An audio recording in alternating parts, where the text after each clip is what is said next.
Today on the Luke Branquinho Show, we are shining a light on the next generation of rodeo athletes. We have 3 athletes that'll be joining us. These young kids are chasing their dreams, one ride and one run at a time. Correct me if I'm wrong, but you have $1 million in lifetime earnings?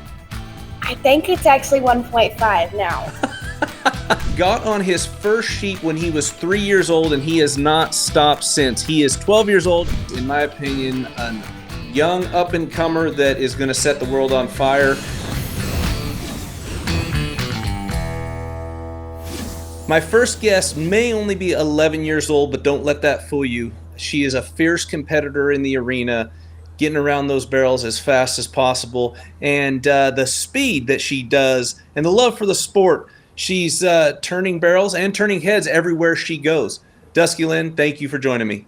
Thank you. You getting to compete with some of the very best in the world, icons of the sport, that's got to feel pretty good. I mean, Haley Kinsel, Sherry Servey, Lisa Lockhart, women like that, and you're sitting there side by side competing with them. It's amazing that I am able to do this. All my horses, they gave me the opportunity to do this and gave me the courage to do this, and they've never let me down. Who is somebody you look up to, or multiple people you look up to?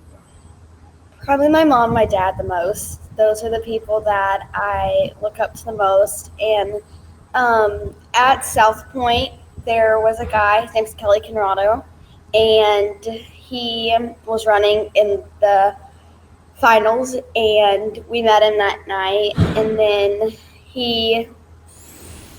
we went to Arizona. We stayed till February. After South Point, we went to Arizona, and we stayed for 2 months and rode with Kelly Conrado.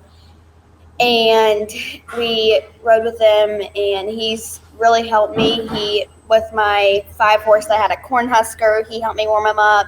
At Fizzbomb, he helped me, and he's helped me come along a long way too.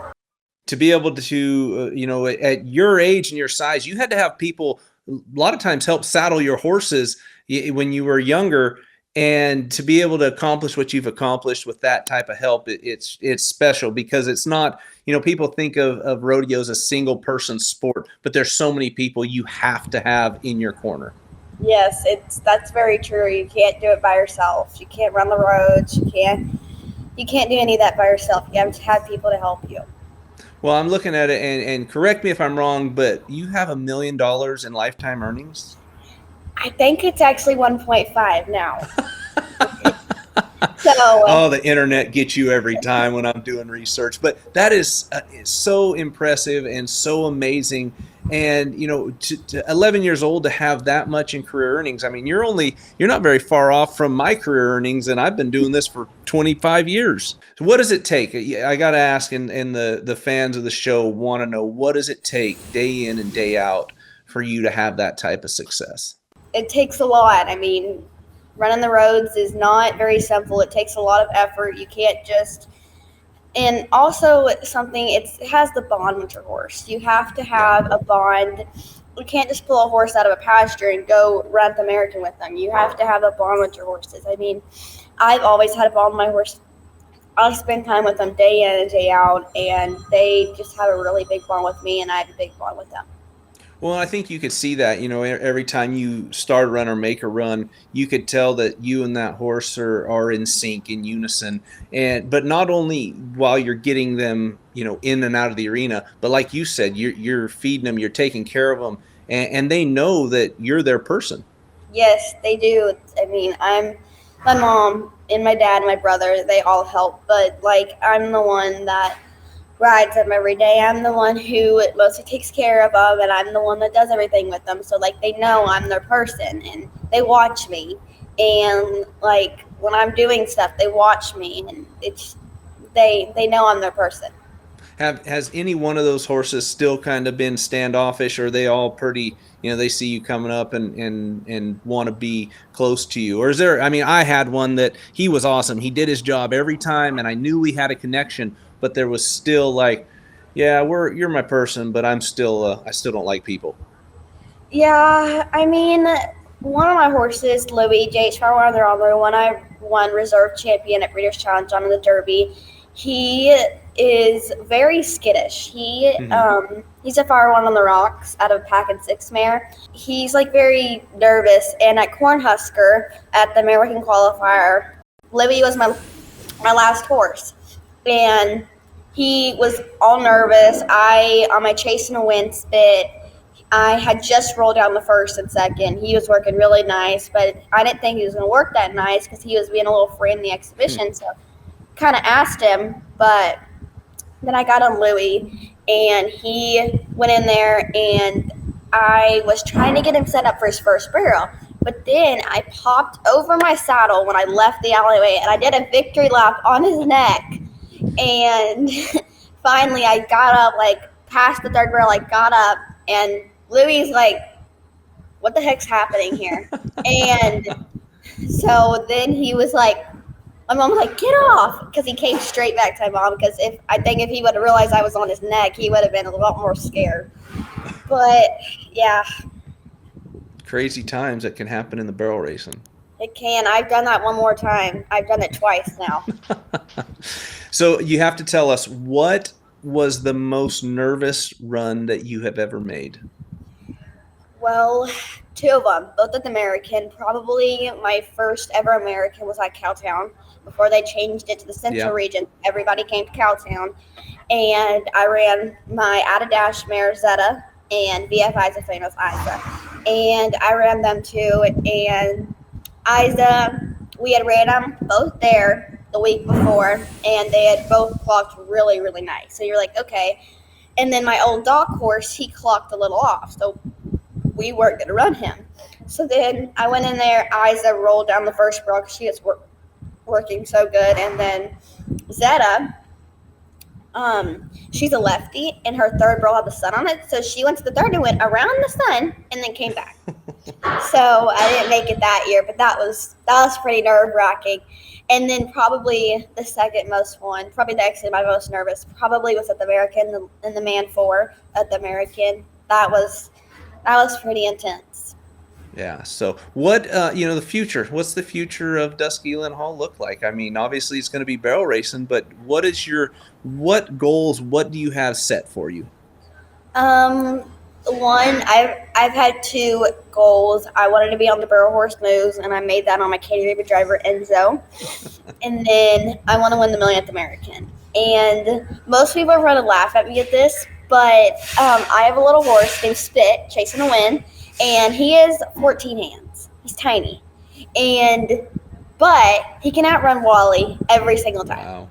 They left him on a round bale and in a pasture, and so he didn't have the best care, but then they got it out here to us. We got him looking really good, and then we bought him, and he's been pretty standout for how little he is. There's no doubt your future is bright, from the way you take care of your horses to the way you have your goals set. And Dusky Lynn, I can't thank you enough for joining us here on Luke Branquinho Show. And we look forward to seeing your future and all of how bright it's going to be for you. Thank you. My next guest got on his first sheep when he was 3 years old, and he has not stopped since. He is 12 years old and on the back of calves. He's a champion in and outside of the arena.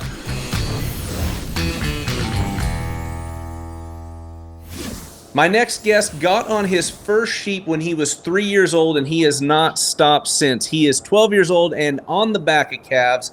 He's a champion in and outside of the arena. Parker Hooks, thanks for joining me, man. Thank you for having me. Hey, I was a little starstruck when I first popped on the screen, because I was like, I've seen that kid somewhere, and I fly out of Dallas Love Field a lot, and I seen you on the Visit New Mexico commercial there. That's got to be a pretty cool feeling. Yes, sir. It was pretty cool. Commercial was fun. I got to do activities with a bunch of people, and then it was just a great time.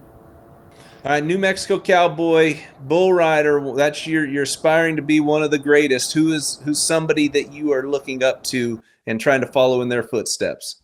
One of the most person I looked up to is Charlie Sampson and Stetson Wright. And then I have a couple more, which is Ezekiel Mitchell, Kai John Hamilton, and Murtis Dykeman. Yeah, all great guys. I know every one of them, and I have a real strong connection with Stetson Wright. He's been on the show multiple times, and when you talk about Cowboy Tough, everybody on that list has that definition next to their name, Cowboy Tough. Sure. So I got to ask you, what made you want to ride bulls? Was it getting on that first sheep and feeling that excitement and just the adrenaline rush? Well, when I was 2 years old, I went to the Lee County Fair, which is here in my hometown in Lovington, New Mexico. Lovington, yep. I was about 3 or 2 years old, and I went to the Extreme Bulls, and I was watching it, and then I told my grandparents, I want to just get on a bull. They're like, no, you're too little. So I got pretty angry. We had to leave because I started to get really mad. And then the next year, they let me get on the sheeps at the Lee County Fair. So that was the next year. You went and watched Extreme Bulls, said, I want to get on a bull. They told you no. But then sheep was the next year. How many years did you ride sheep there at the Lee County? About 2 or 3 years. Nice. And then transitioned into calves? I transitioned at 6 years old. Okay. How many calves did you get on before you said, hey, this is exactly what I want to do? And tell me about that start to finish, that experience. I don't really know how to explain it. I just loved it. Couldn't get away from it, huh? No, sir. Where do you go and practice? You guys got an arena set up there at your place, or where do you guys go? So I have my friend's uncle. He has roping steers, so I just go over there. It's in Hobbs, New Mexico. It's about 15 minutes out from where I live. I just go out there, get on some roping steers, because one of my friend's uncle's friend out to the roping chute, and then we just move the chute once we get the steer in there, and then I just put my bull rope on, and then I just go at it. I know for me, when I was young, I would spend hours in the arena, and obviously timed events a little different than rough stock. But, when I was 11, 12 years old, I started shoot dogging. I started, trying to figure out all the little quirks that I needed to figure out to make myself better. And I'd spend hours in the arena. What does your practice schedule look like? I mean, I know you got to get your bull rope out. You got to warm it up, chaps, spurs. How much time does it take for you to prepare for just a practice? I get on usually 6 steers for about 2 hours, and then just doing good. And if I ride all 6 or 5 out of 6, I'll get on 2 more or more.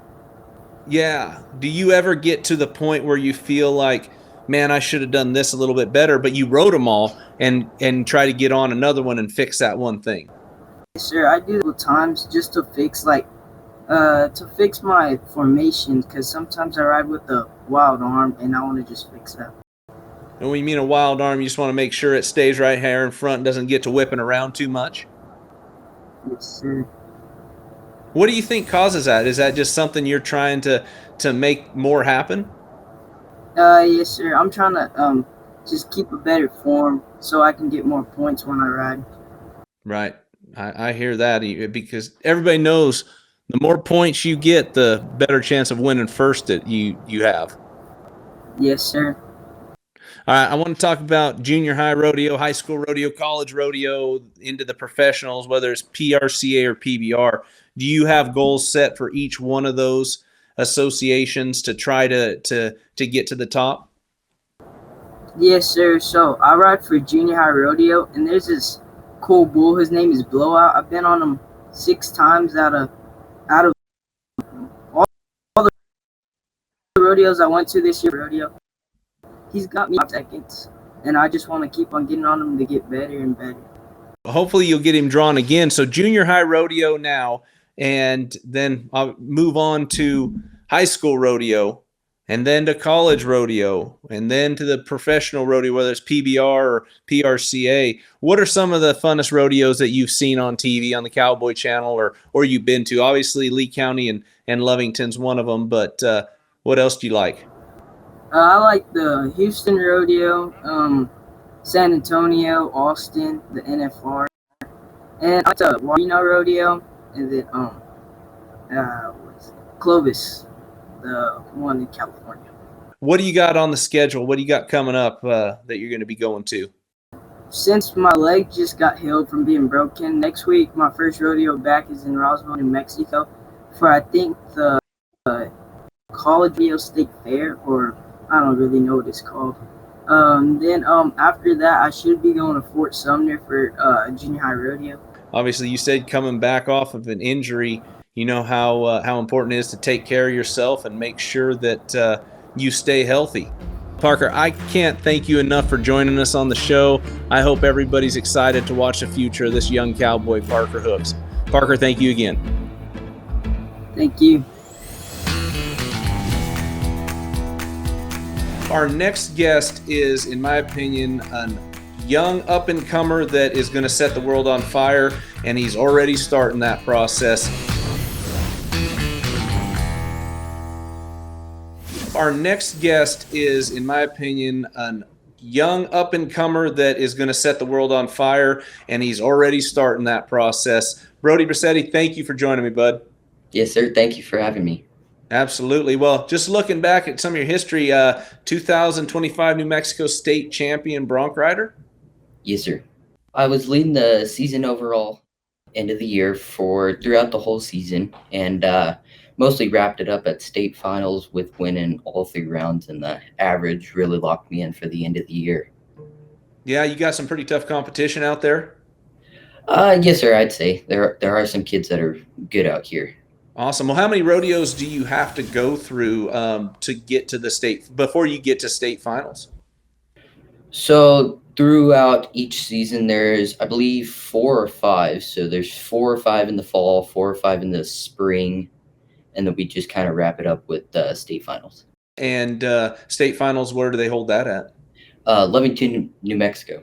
Oh, yeah, I've been to Lovington. Yeah, been to Lovington a lot. I think I might even won that rodeo one time. Actually, it was my rookie year. I had a pretty fun experience. We had to rent a car. I think we rented it in Albuquerque, drove it to Lovington, and we couldn't get it back to Albuquerque, so we had to fake a breakdown, and they had to come tow it. So, yeah, a lot of good memories over there in Lovington. It's kind of a cool spot, too, isn't it? Yes, sir. Big arena. It's fun when it rains. It gets real muddy over there. Not so much in the steer wrestling, bud, but maybe so in the rough stock. Yes, Speaking of steer wrestling, you got any thoughts of maybe going to that end of the arena and doing some steer wrestling or anything? Yes, sir. I'm considering doing shoot dogging for my final year in junior high and possibly kicking it up into steer wrestling for high school. Awesome. Well, if you ever need any help, give me a holler. But do you do any other events right now, or is it just mainly bronc riding? Mainly bronc riding. I've been starting to try and rope to get maybe into calf roping. Gotcha. Well, there's a pretty good guy from Clovis, New Mexico that roped calves. What's his name? Shad something? Shad. Was it Shad Mayfield maybe? Yes, sir. Awesome. Well, let's talk to us a little bit about what got you into bronc riding and what age you started. So I started at 6, and we used to live down in Albuquerque, and the state fair was rolling in, and they didn't have enough kids, so I thought I'd give it a try. And one of the older kids from around Albuquerque gave me a modified bronc saddle. It was an old ranch saddle that they made into a bronc saddle. So I got a hold of that and tried it out on one of his horses and ended up qualifying to go to Liberal, Kansas. Oh, wow. So we moved up there and qualified there to go to Las Vegas for the junior NFR at the time, and went to Las Vegas, Nevada for the first time, and kind of just kicked it off from there. Yeah, you still got that saddle that you borrowed? Yes, sir, I do. We got to return it to Brody Bisetti. I don't know if you've ever heard of him. Awesome. Well, we're going to go to break. When we come back, we'll have more with Brody.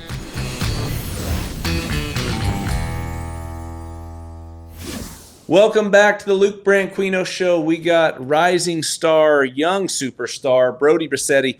Brody, thanks again for joining us. It's such a successful career at a young age right now. What are some of the guys, or who are some of the guys that you looked up to and when you started your bronc riding career? I always looked up to Brody Cress. He's an amazing bronc rider, has amazing riding style. Zeke Thurston, the Wright brothers, they're all amazing bronc riders.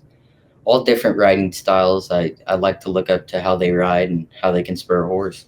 Yeah, and I'm with you on that. I think looking up to people that have different styles, that's what I did in my career because, you have to figure out, okay, this works for me. I could implement some of the stuff they're doing to help me get better because everybody's built differently, right? Yes, sir. I couldn't say there's one bronc rider that's the same. So this is all self-taught what you've done. Yes, sir. What was one of the first things when you're like, hey, I want to get on broncs? What is one of the first things you could remember having to go to your phone and watch on the computer or whatever that I need to work on this? Mostly my mark out, because at a young age, just starting to be able to mark a horse out, that starts the whole ride. And being able to work on that to where I got it down, I started bringing in where I could spur more, and I've been able to spur a steer or spur a bronc more than I could have a couple years ago. Brody, I cannot thank you enough for coming on the show. I know with guys you look up to, Brody Crest, the Wrights, and the Zeke Thurstons, there's no doubt that you are going to be continue your bright future in the bronc riding. And hopefully, I know you said you're going to do a little shoot dog and maybe some steer wrestling. So you'll have to hit me up if you end up doing that, and I'll give you some pointers. Sounds good. Thank you again for having me.